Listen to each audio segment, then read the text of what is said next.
Hola amigos, ¿qué tal? Buenos dias. Stuart here with a vlog video today. We'll have a bit of a chat about what's happening here in Spain, some of the main things that are breaking in the news at the moment, and also the weather. What I will say is that it's very, very hot, or it has been very, very hot again today, getting up to around 37 degrees Celsius, 40-degree temperatures in some parts of the country, especially in Andalusia, Extremadura, some of the more hotter parts of the country that is, and here the Iberian oven or the sauna, which is this part of Spain, central Spain. And I mentioned it yesterday that it's only the 18th of June, is it? The 17th or the 18th? Don't quote me on the exact date, but we haven't hit summer yet, and we have summer-like temperatures. So the hot weather arriving early this year, unfortunately for some,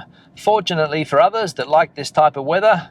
I personally do not, so that's where I stand on the weather situation here. I prefer cooler temperatures if possible. I don't mind 30, 31, 32, but when it starts to get over 35, 36 degrees Celsius, it gets a little too hot for me, I will say. But nothing much we can do about that, unfortunately. Now, onto some news items, and an important piece of news broke yesterday, and it was that the Spanish government, after 2 months of investigation trying to work out what happened during the national blackout, which occurred at the end of April, I think it was. Again, don't quote me on that date. I think it was around there, around 2 months ago. The country blacked out for 12 hours minimum for a lot of people, some people even longer. Some people didn't get their electricity back until the morning hours of the next day, 8 or 9 a.m. So close to 16, 17 hours blackout time for them. I'm sure people will let me know in the comment section if they experienced a longer blackout, but the majority of people, I think around 12 hours, let's say, that they lost electricity, lost power. And as I said, the government came out yesterday with its explanations as to what went wrong. And the first thing they ruled out was a cyber attack. They said there was no cyber attack. However, there are vulnerabilities in the system, and they're looking to fix those so that a possible cyber attack in the future will not happen. And the blame has been placed solely, from what I can understand. Well, I'm not going to say solely, because the minister yesterday blamed two groups. She blamed the company Red Eléctrica, which is the grid operator here in Spain, something that contradicts what the president of that company said at the time of the blackout. The president of the company, former politician, said, nothing to see here. We have the best electricity grid in the world. The problems are not ours. And of course, I think at the time she tried to blame the private electricity companies, and they were also blamed yesterday by the minister for not doing what they should have done. But according to the minister yesterday, it all comes down to poor planning by the grid operator. That is the main cause of the issues that took place on that day. And as I said, contradicting what was said at the time by the president of the grid operator, Beatriz Corredor, I think her name is. Another thing the minister said yesterday was that the blackout was multifactorial. Obviously, we can understand what that means. Different factors contributed to the blackout. But I think at the end of the day, it all came down to a power surge, and the system couldn't handle that power surge. And of course, we had the blackout, which affected a lot of people, myself included.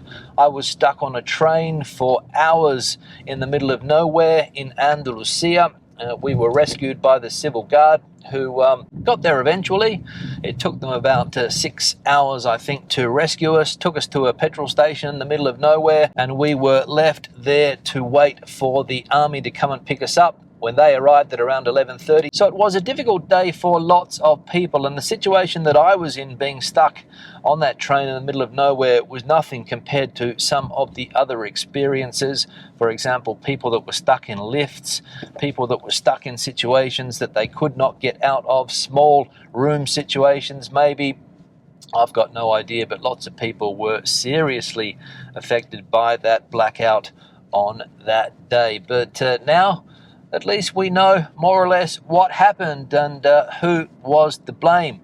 But it took a while, 2 months, and people have been scratching their heads waiting for this explanation that finally came yesterday. So thanks, government, for letting us know. Now, I've just got to get some petrol. There's a couple of low-cost petrol stations here. I'm going to go to one of them, and the price is €1.33. So this is where I'm going to go. That is for 95 unleaded fuel. So let's put some fuel in the tank so that I can keep on going. Atención, está usted repostando sin plomo 95. Muchas gracias. Buen viaje. So fuel is done. Now time for breakfast. I'm going to head to my favorite little place at the moment, place where we often have lunch and also breakfast. So let's go and check that out. Now, this was a low-cost petrol station. As I said, I use low-cost petrol stations. You've still got a choice here in Spain. You can use the big-name petrol stations like the BPs or the Repsols or whatever. And you've also got these low-cost petrol stations which have become very popular in recent times. It's incredible how automated the system is. Everything is completely automated. There's nobody there to help you. If you get into trouble, if something goes wrong, there's a telephone that you can make a call. So if you have problems with the payment or if you have problems with the fuel or whatever, you can get that sorted out. And of course, the cost, they're called low cost for a reason, and the reason is that they're a lot cheaper than the traditional petrol stations here in Spain. And I've never had a problem with the fuel quality, to be honest, but I'd love to hear your opinion on the topic. Are you a user of these low-cost fuel stations wherever you are, whether it's here in Spain or in your country of origin? Let me know what you think of them, because I'm a fan, I will say. Now moving on, and another topic in the news caught my attention yesterday, the topic about self-employment here in Spain, and the figures that a lot of the immigrants that are coming in, the foreign workers that are coming into Spain, are registering as self-employed. Local people here seem to avoid the self-employment system like a plague.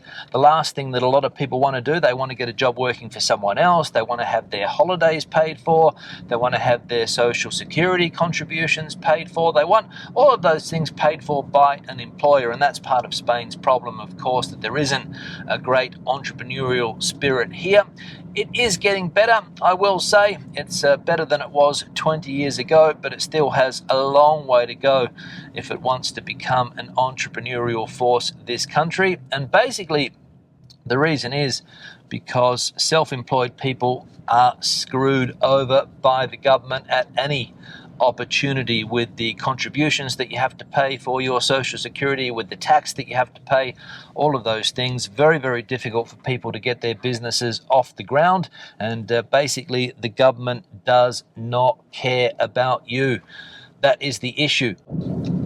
There seems to be a high level of distrust when it comes to self-employment in this country. The government doesn't trust people that are self-employed. The government doesn't trust business people in general. I don't think the government would prefer that everybody was working for the government. That's my opinion, of course. You can dispute that if you like, but that is the opinion that I have developed over the years being self-employed. Don't get me wrong, some people have started successful businesses. Some people have become successful entrepreneurs in this country, but I would say that they are the minority, not the majority. The rest of the self-employed population are left to struggle to try and make ends meet and it can be very, very difficult, as I said, for that lack of opportunity. But for a lot of people, there is no other option because there aren't jobs available, and that is an issue. And if there are jobs available, they can be very, very, very low paid jobs, and that's also an issue with the labour market at the moment.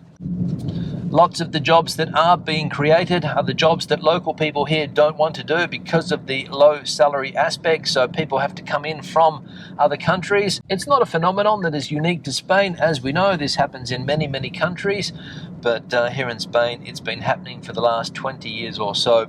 People coming in to fill the jobs that people here do not want to do because, as I said, of those low salaries and bad conditions, I imagine. So that's the issue, and people are deciding to become self-employed, thinking that it's going to give them more opportunities here, but I don't know whether that is the case or not. A lot of the self-employed jobs being created probably are Uber drivers, probably food delivery jobs and things like that.